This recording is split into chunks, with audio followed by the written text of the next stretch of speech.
Okay, we'll open up our post-race media availability with the second place finisher in today's race, and that is Myatt Snider. Myatt, wild one, especially at the end right there. Great job with the runner-up finish. Maybe start off just talking about the Talladega experience and then finishing what I believe is the career best. Yeah, absolutely. That was indeed a career best finish for me, but it was also a kind of a team best finish for me over here at ThorSport in a 13 truck. So I'm just really proud of everybody. They gave me a phenomenal pushing truck. It was a great Louisiana Hot Sauce RideTV Ford F-150. It was just, that thing could push all day long, no matter who it was behind.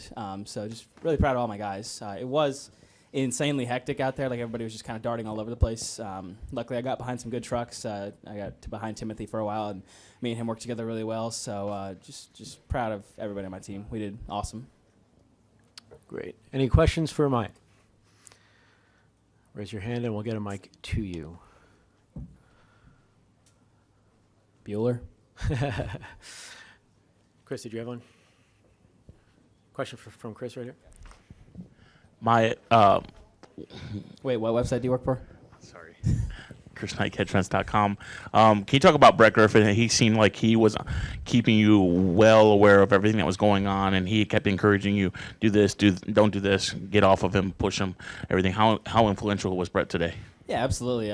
Brett's always been a phenomenal spotter, especially for me. Our personalities actually drive really well, and just the whole time he was giving me all sorts of information, so I could literally just paint a picture out the back windshield without even having to look. So it was just, he did absolutely phenomenal today. He was probably, a good part of the reason why we finished so well today. And, of course, ThorSport Racing bringing me a great Ford F-150. Ford Performance for helping us have such great trucks. Everybody was on point today. Any follow-ups for Myatt Snider, second place finisher? All right, congratulations on a career best, Myatt. Thanks for coming in.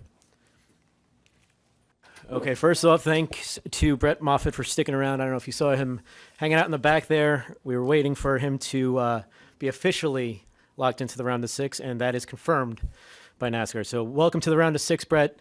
Wild one out there. We brought you in here because of the interesting day you had. So maybe just start off by talking about those 94-plus laps. It reaffirmed my dislike for speedway racing. I talked to you guys before, and my record for speedway racing has always ended in a wreck, and we're in about 5 of them today. So just thankful that we were able to salvage and everything else that happened.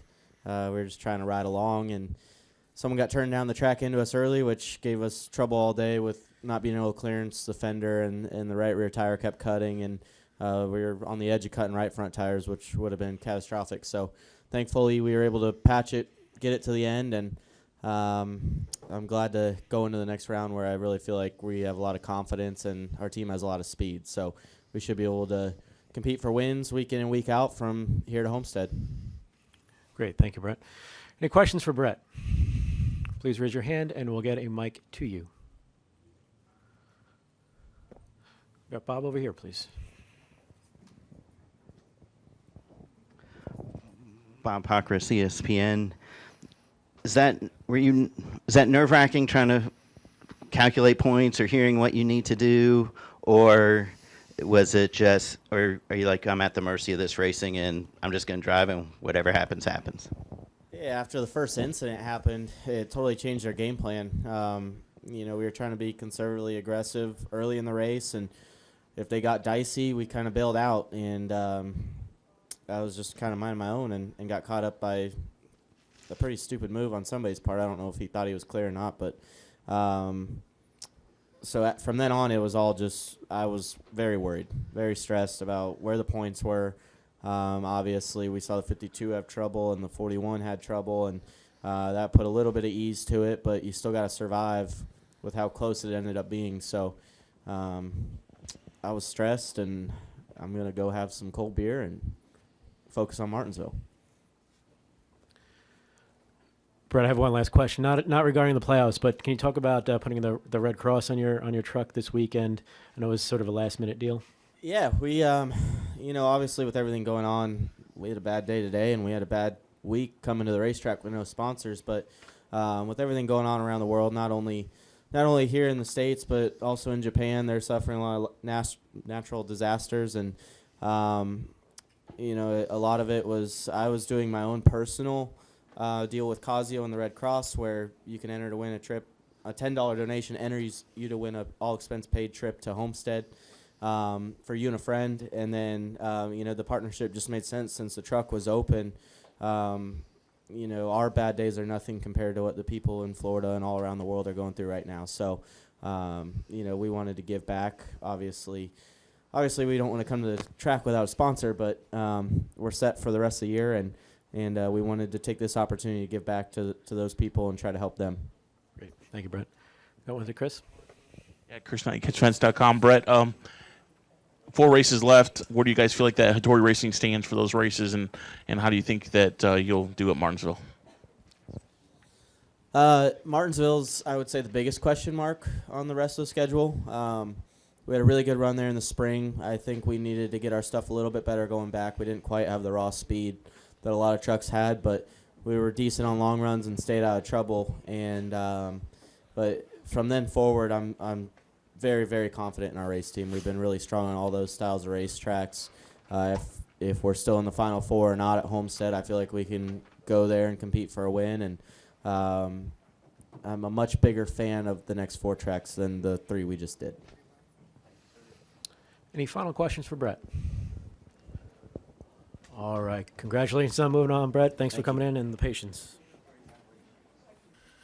Okay, we are here with the winning team of today's Freight Auctions 250, and that is the driver, owner, and crew chief of the number 25 Kingman Chevrolet for GMS Racing, the driver, Timothy Peters, crew chief, Jerry Baxter, and owner, Maury Gallagher.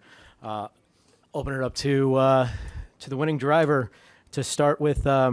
Timothy, very emotional in Victory Lane. Obviously, this one was special for you. Maybe talk about that one. It was really, excuse me. It was really special. To not knowing what your plans are after May of 2017, and to get a phone call from Mike and Maury and everybody at GMS Racing to come in to go to Canada and to run the next 3, and it's 3 tracks that we've ran well at, and to come to Talladega and knowing that their program is strong in general, but they have won just about every super speedway race that I can remember. And the hard work that Jerry and everybody inside GMS Racing puts into these vehicles and the fabrication shop, if I kept my head on straight, I knew I had a shot to win. And wow, it feels so special. God is good and he's got a plan, and I'm just glad to be here sitting in front of you guys and talking about my day. Awesome. Jerry, obviously, the last few laps there were pretty hectic. Is there even a strategy when that type of scenario occurs in the final laps of a super speedway race? Well, there ain't no strategy on my part. My part's done by then. Just leaving his hands and TJ Major's spotter. They both did a good job, but it's just a little different for me because throughout my whole career, I always have the kids. Nobody with a lot of experience, and other than Michael Waltrip.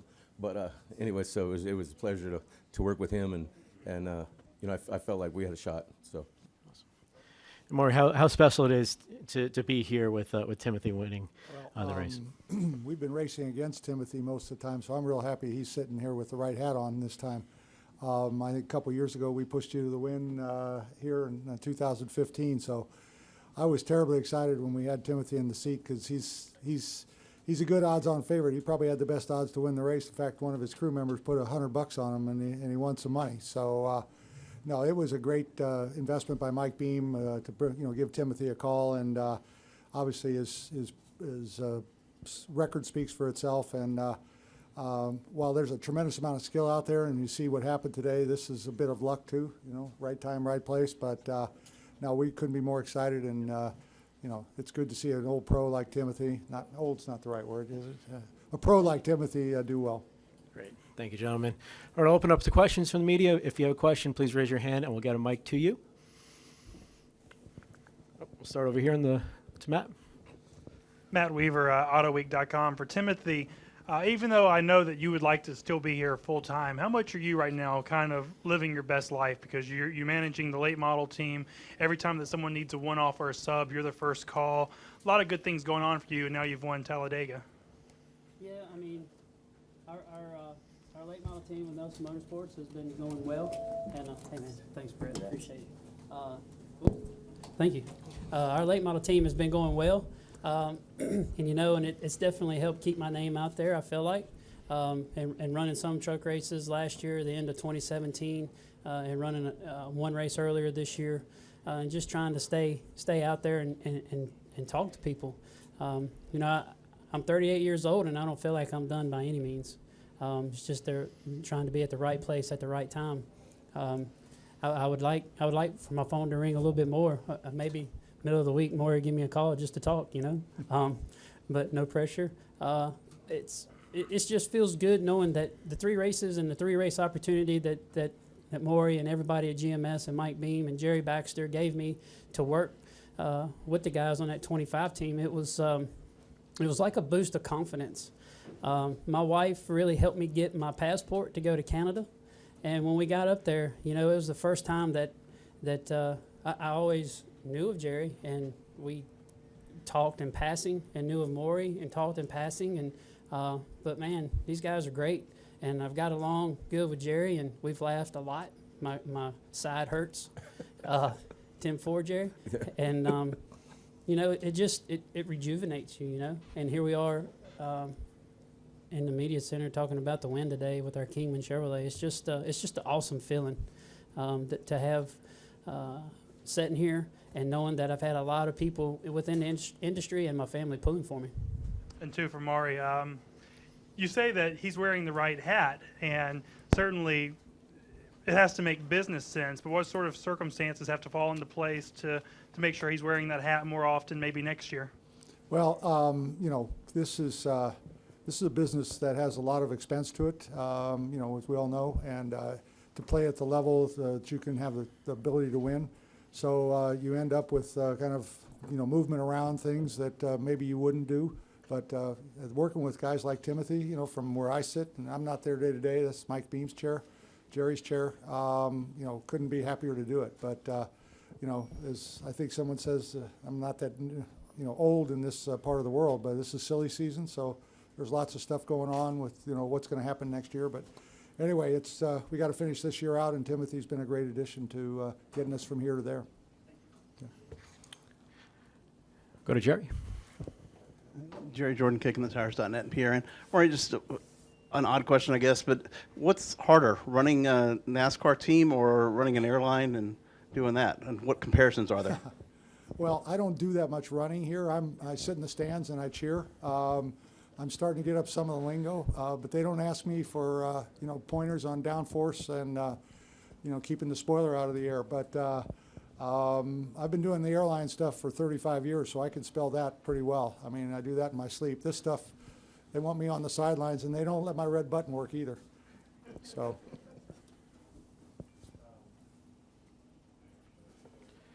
Any final questions for our winning team? Right here, Jenna. Well, I've got another one if We'll go to Jenna, then Matt. okay. Can you talk about the what happened with Gregson there on the final lap? How you went about that? How you set it up?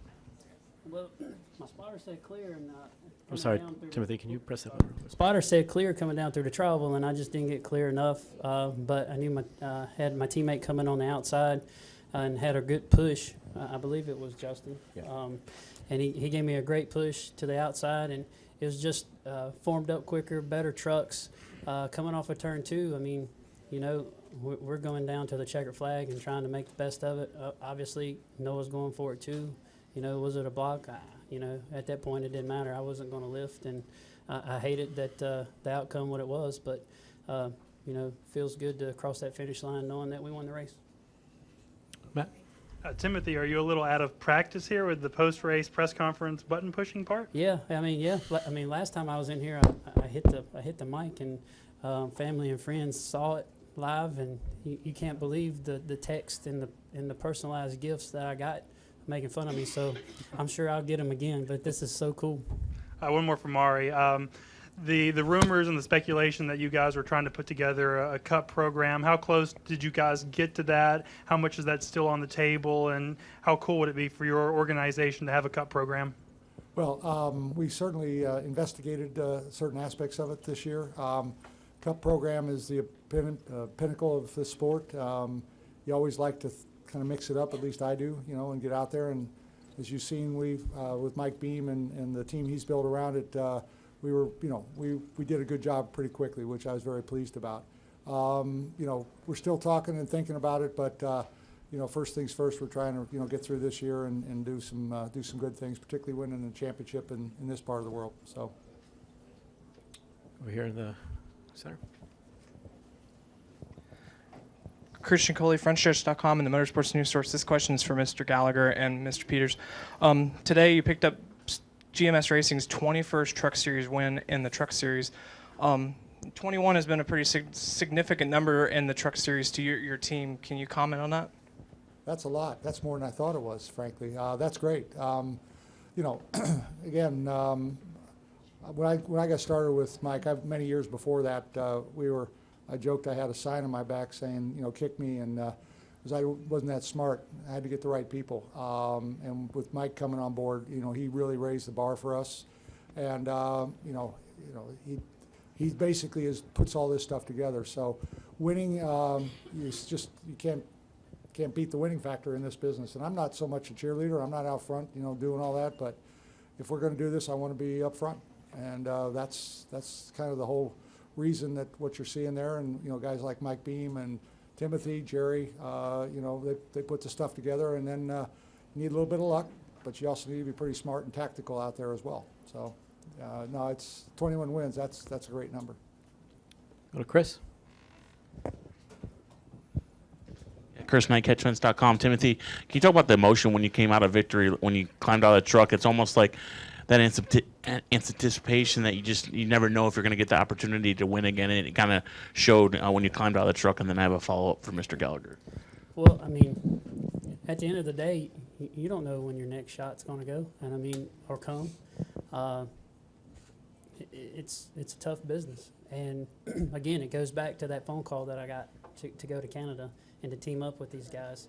It was my job. My job was made easy today, and knowing coming here, and I have a decent track record here, and knowing that the GMS has been strong on the super speedways, and to cross that start-finish line, that we won the race. It doesn't get any more emotional than that for me, because it's been tough, So I'm just thankful for the opportunity, and I just wish that my kids and my wife and my mom could be here, because my mom was here last time, that we were able to get to Victory Lane. So she's back at home with no power from the storm that come up through. So I just can't wait to get back home, and then got the 2-hour drive to kind of, reflect on today's events, and can't wait to see my wife and kids. And for more, I know you're focused on what you guys have left to do for 2017, or 2018, excuse me, but you have a lot of stuff going on for 2019. And Spencer said yesterday that Johnny Sauter will return next year, but do you anticipate running 4 truck teams again next year? That's still up in the air. We had as many as 5 this year, and that's a boatload of organization and overhead and things like that. So 4 would be probably at the outer limit what we do, but Johnny's coming back next year, and excited to have him back. So that's the current plans. Okay, in the back. Mike Massey with FrontStretch.com. Timothy, this is your best track by far. When they called you up and said Talladega is one of the races you want to do, you had to have smiled, right? What is it about this place that you're so good at it? That question was asked yesterday. It's like you grew up on the short tracks and you're a short track guy, but when I took a liking to it. But again, when you come to the racetrack, it isn't just me. It's Jerry, it's Maury, the organization that he's put together, the team that Jerry has assembled, the guys working on the truck. The race was won at the shop, hands down, and all of the trucks reflected the speed of how hard work that went into the preparation to come here. But man, it feels so good. And yes, when I got the phone call to go to Canada, they were on their way, and I promise you that they could have saw my smile from Atlanta when I was in line to get my passport. Any more questions for our winning team? All right, congratulations, guys. Thank you. Awesome job.